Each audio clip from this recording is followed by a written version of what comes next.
Halle Berry with a major health scare, Tory Lanez speaking out from prison, and Diddy just got hit with another lawsuit from a former member of Making the Band. What's up? It's your boy Heaven Hollywood back on IE Network. This is the Heaven Hollywood Report, and let's get to it.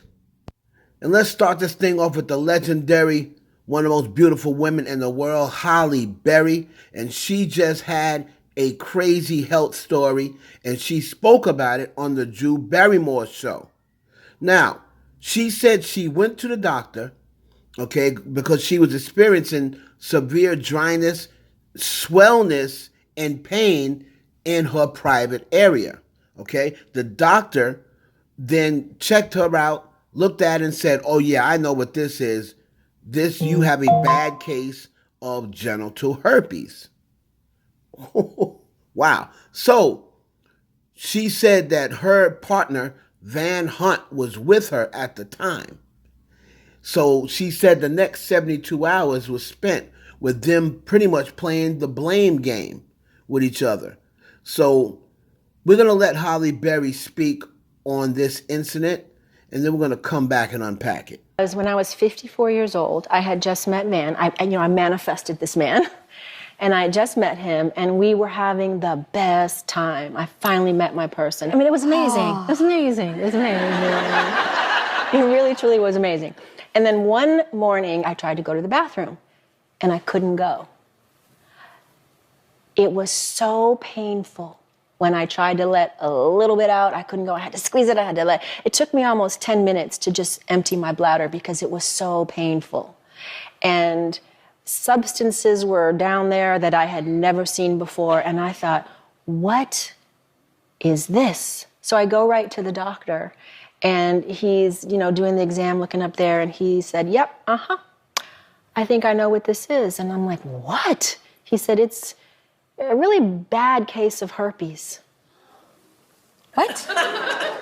Okay, so you're in his office, and now what? And now Van, it's my guy, he drove me there because this was so swollen I couldn't even put my legs together to drive. So we spend the next 72 hours kind of doing the blame game, trying to figure out who gave it to me, who gave it to him. And then a couple hours after that, my doctor called me and said that you do not have herpes. Oh my God. And it's almost like, I was like, what? I'm like, okay, then what is it? And this was the defining moment for me. He said, I don't know. That's what it looked like. And that sent me on my own reconnaissance and my own researching. And that's when I came up with dry vagina syndrome that women have when they're in perimenopause. And I had all the symptoms of what that felt like. And I realized, oh, I'm 54 years old. They say, I learned that perimenopause can start in your late 30s even, in early 40s. Yeah. Wow. Holly went on to say that, she had a sit-down and conversation, after that with her man. He was very supportive. And she said that, this is the type of health conversation that doesn't happen enough. And honestly, I agree with Halle Berry. She said she's putting this out there, and it's going to help a lot of women, and she hopes it does help a lot of women. And, that just goes to show, man, whenever you go to the doctor, you know your body better than anybody. The doctor tells you something, and she was about to accept it, that it was genital herpes. She was sitting down having a conversation with her guy. So, man, these doctors, man, they be misdiagnosing a lot. So always get a second opinion, man, once you go to the doctor. But we're glad that Halle Berry does not have herpes. And like she said, man, she's 54 years old. You kind of lose sight of that. Well, that's when she was 54. I believe she's 56 now or something like that. But shout out to Halle Berry, man. We're glad that all that worked out. Moving on to your boy Tory Lanez. And y'all, Tory Lanez just did his first interview from prison. And let's just say he's standing 10 toes down on his innocence. Now, he hopped on the Full Send podcast. And the biggest bombshell, he claims his DNA was not on the gun. Now, according to Tory, the gun had 4 different people's DNA on it, but his wasn't one of them. Now, if y'all remember during the trial, the prosecution said the DNA results were inconclusive, meaning they couldn't confirm or deny if it was his. But Tory is now saying he was completely excluded from the weapon. Now, here's the big question. Why is he just saying this now? And there's a few possibilities why. My first possibility is he might just be trying to push for a retrial or appeal, especially since his legal team argued this point before. Another point is he wants to keep his name out there and build public support for his case. That could be another reason why he's saying it now, which he has public support, but he could be trying to build even more public support. Another reason why, he could just be capping to his fans, trying to control the narrative, as he's often tried to do throughout this whole case. But let's be real. I'm just going to ask you an honest question. If Tory was completely excluded from the gun, wouldn't his team have fought harder for that in court? Don't you at least think they would have? So at this point, it's a waiting game. But what do y'all think? Is Tory telling the truth? Do you believe that he has now been excluded from the gun? This news didn't come out anywhere. Oh, I guess the mainstream media is Rock Nation's controlling the mainstream media, right? So no news would come out about this, even though lawsuits and narratives about Jay-Z and Rock Nation's already out there with no problem. But the mainstream media wouldn't report on this because Rock Nation is controlling them, I guess. I'm going to do a full video breakdown about Tory Lanez interview and the things that he said. Look for that coming up. I'm going to do that in a separate video. But y'all let me know down below what y'all think about Tory Lanez and what he said. And finally, Diddy sued again. Now, he just got hit with a $60 million lawsuit from Sara Rivers. Now, y'all might remember her as Sara Stokes from Making the Band. Now, Sara Rivers, she was a standout contestant on Diddy's early 2000 reality show, Making the Band, and a member of the group The Band.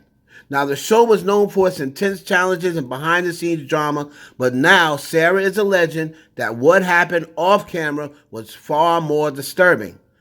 Now, her allegations is 148 pages. The lawsuit is packed with serious accusations. Here's some of them. Sexual harassment and assault. She claims that Diddy cornered her and inappropriate touched her breasts without consent. Abusive work environment. According to Sara, Diddy controlled every aspect of their lives, from eating and sleeping schedules to public humiliation. Remember that infamous cheesecake incident where the band had to walk miles to get a cheesecake for Diddy? She cites this as an example of the degrading tasks they were forced to perform. Inhumane living conditions.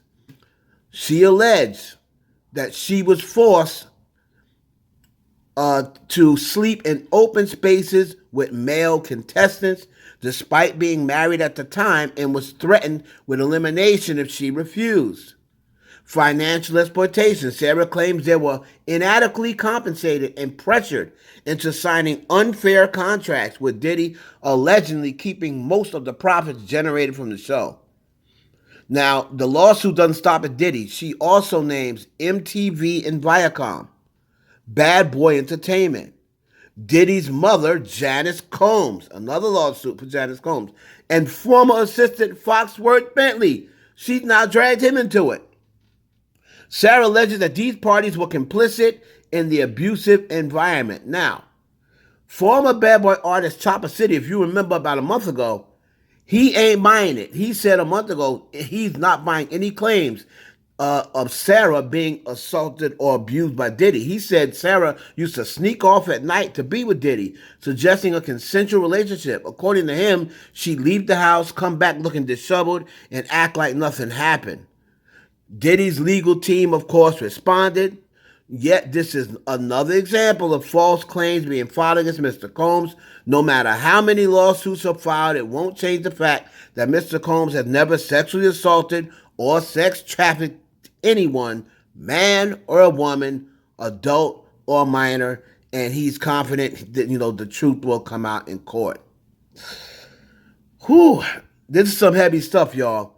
On one hand, Sarah's allegations, if they are true, it paints a disturbing picture of what was happening behind the scenes. On the other hand, with Chopper City's claims and Diddy's legal team denying and everything, it's hard to really know which way to go because Chopper City is saying, no, she used to sneak out and come back in, you know, disheveled and looking pleased, smiling, she would leave willingly and would never and come back like nothing happened. Now, given the timing right before the deadline of the New York's Gender Motivated Violence Act, some might question the motives as usual, but we can't ignore the fact that multiple former associates have come forward with similar allegations. So, do y'all believe Sarah's claims, or do you think it's just another attempt to tarnish Diddy's reputation and hop on the gravy train and try to get some of this money? Y'all let me know down in the comments what you think. It is your boy Heaven Hollywood. For the IE Network, please like, comment, subscribe, and share this video with your friends. We'll catch you on